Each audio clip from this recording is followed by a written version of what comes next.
नमस्कार मित्रांनो, बघू शकताय कार्सोलिन DH ची फवारणी आपण शेडमध्ये घेतोय. शेडचा चुना वगैरे मारून झालाय, आता पूर्ण शेडमध्ये फवारणी घेतोय. ही इलेक्ट्रिक पंप आहे आपल्याकडे, बघू शकताय. तर फवारा कसा दिसतो दाखवतो तुम्हाला. फवारा कसा आहे दाखवतो तुम्हाला.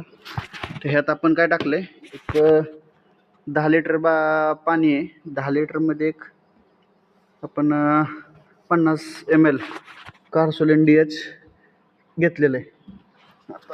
हा आपला नोझल आहे हा, आणि ही मोटर चालू केली. मोटर आपण बघू शकता.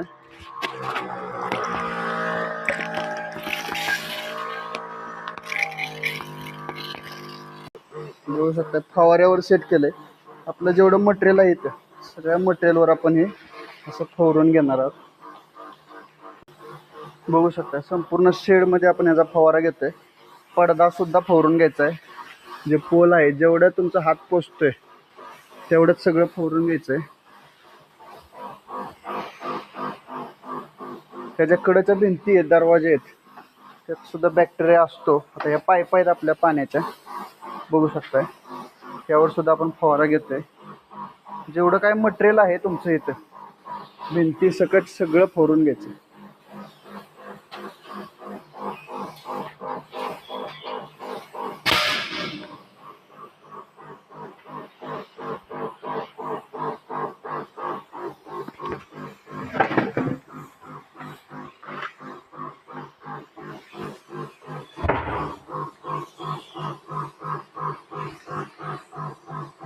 पूर्ण बॅक्टेरियाचा नाश होतोय ना.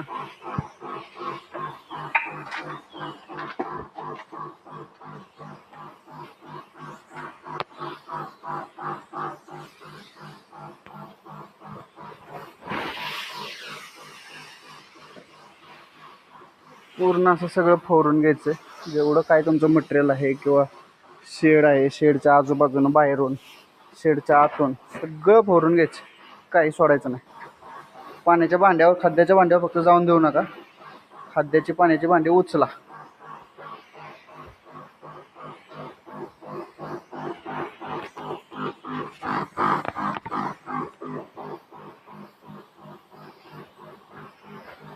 आणि फवारल्यानंतर नाही तुमचे पूर्ण पडदे पॅक करून घ्यायचे.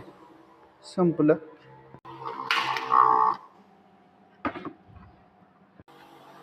ही फवारणी का करायची, तर तुमचे लासोटा, गंबोरा, त्या राणीखेत अशा तुमच्या रोगांवर हे चालतेच. त्याचबरोबर तुमचं बॅक्टेरियल इन्फेक्शन बाहेरनं जे होणार आहे ते होत नाही. बाटलीवरच लिहिलेलं आहे